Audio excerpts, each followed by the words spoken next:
माननीय नेता, मैं आपसे आग्रह कर रहा हूं, आपके सदस्यों को समझा लिए, तख्तियां लेकर सदन में नहीं आए।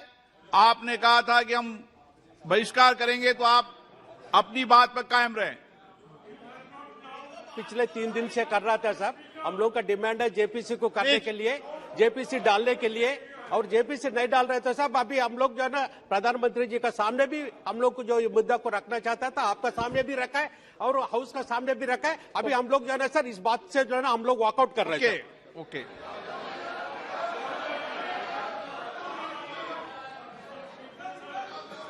बैठ जाइए आप।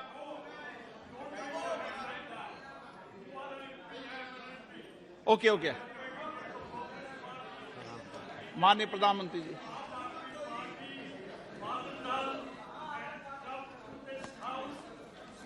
आदरणीय अध्यक्ष जी, सबसे पहले बजट पे मैं राष्ट्रपति जी के अभिभाषण पर धन्यवाद करता हूं,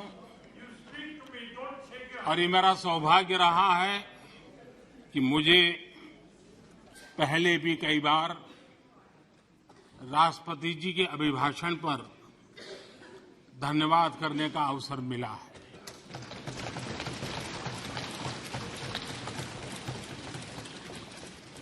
लेकिन इस बार मैं धन्यवाद के साथ साथ राष्ट्रपति महोदया जी का अभिनंदन भी करना चाहता हूं।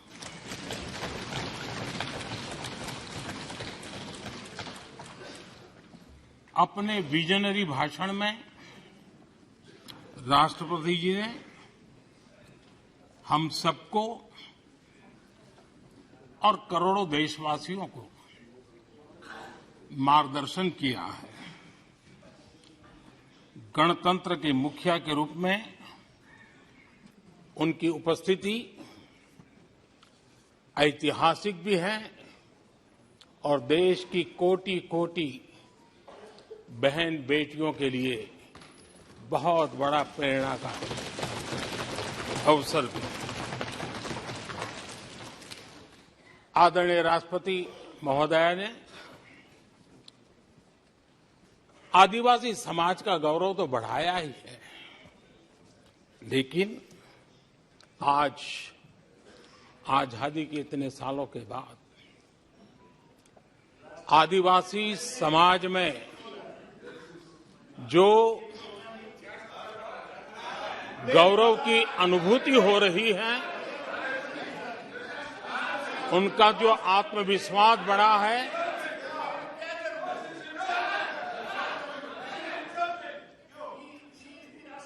और इसके लिए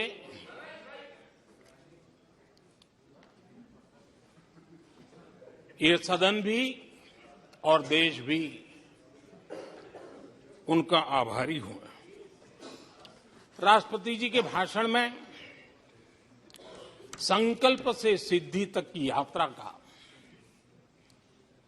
बहुत बढ़िया तरीके से एक खाका खींचा गया। एक प्रकार से देश को अकाउंट भी दिया गया, इंस्पिरेशन भी दिया गया।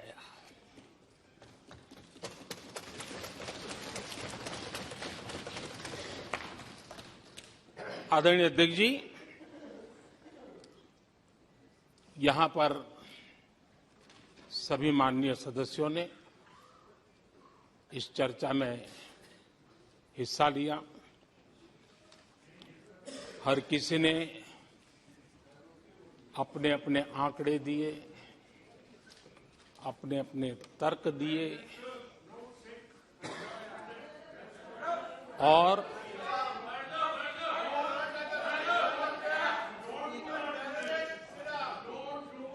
अपनी रुचि, प्रवृत्ति, प्रकृति के अनुसार सबने अपनी बातें रखी। और जब इन बातों को गौर से सुनते हैं, उसे समझने का जब प्रयास करते हैं तो ये भी ध्यान में आता है कि किसकी कितनी क्षमता है, किसकी कितनी योग्यता है, किसकी कितनी समझ है और किसका क्या इरादा है। ये सारी बातें प्रकट होती ही हैं और देश भली भांति तरीके से उसका मूल्यांकन भी करता है। मैं चर्चा में शामिल सभी माननीय सदस्यों का हृदय से आभार व्यक्त करता हूं, लेकिन मैं देख रहा था कल कुछ लोगों के भाषण के बाद पूरा इकोसिस्टम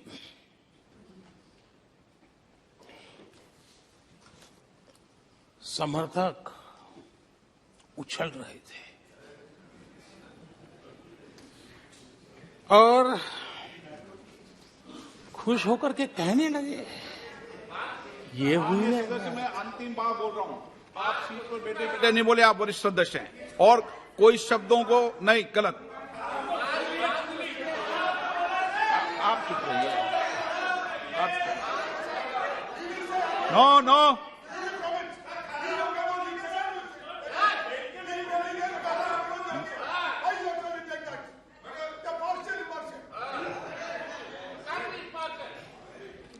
पूरा इकोसिस्टम उछल रहा था और कुछ लोग तो खुश होकर के कह रहे थे, ये हुई ना बात,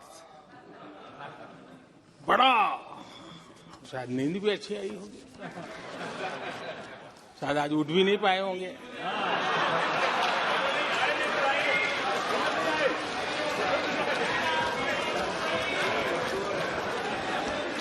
और ऐसे लोगों के लिए कहा गया है,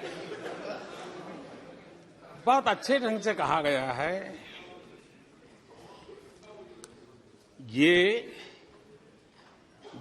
कह कह कर हम, ये कह कह कर हम दिल को बहला रहे हैं, ये कह कह के हम दिल को बहला रहे हैं, वो अब चल चुके हैं, वो अब चल चुके हैं, वो अब आ रहे हैं। माननीय अध्यक्ष जी, जब राष्ट्रपति जी का भाषण हो रहा था, कुछ लोग कन्नी भी काट गए और एक बड़े नेता महामहिम राष्ट्रपति जी का अपमान भी कर चुके हैं। जनजातीय समुदाय के प्रति, प्लीज प्लीज प्लीज, आपको नफरत भी दिखाई दी है, प्लीज। और हमारे जनजातीय समाज के प्रति उनकी सोच क्या है। देखिए, सदन सदन के तरीके से चलेगा। आप लोग बोले थे, सबने सुना था, कोई डिस्टर्बेंस नहीं हो। नो, गलत। लेकिन जब इस प्रकार की बातें टीवी के सामने कही गई तो भीतर पड़ा हुआ जो नफरत का भाव था, जो सच, वो बाहर आके ही रह गया। ये खुशी है। ठीक है, बाद में चिट्ठी लिख करके बचने की कोशिश तो की गई है। माननीय अध्यक्ष जी, जब राष्ट्रपति जी के भाषण पर चर्चा मैं सुन रहा था तो मुझे लगा कि बहुत सी बातों को मौन रह कर कोई स्वीकार किया गया है। यानी एक प्रकार से सबके भाषण में सुनता था तब लगा कि राष्ट्रपति जी के भाषण के प्रति किसी को इतराज नहीं है, किसी ने उसकी आलोचना नहीं की। भाषण की हर बात, अब देखिए क्या कहा है राष्ट्रपति जी ने, मैं उन्हीं के शब्द कोट करता हूं।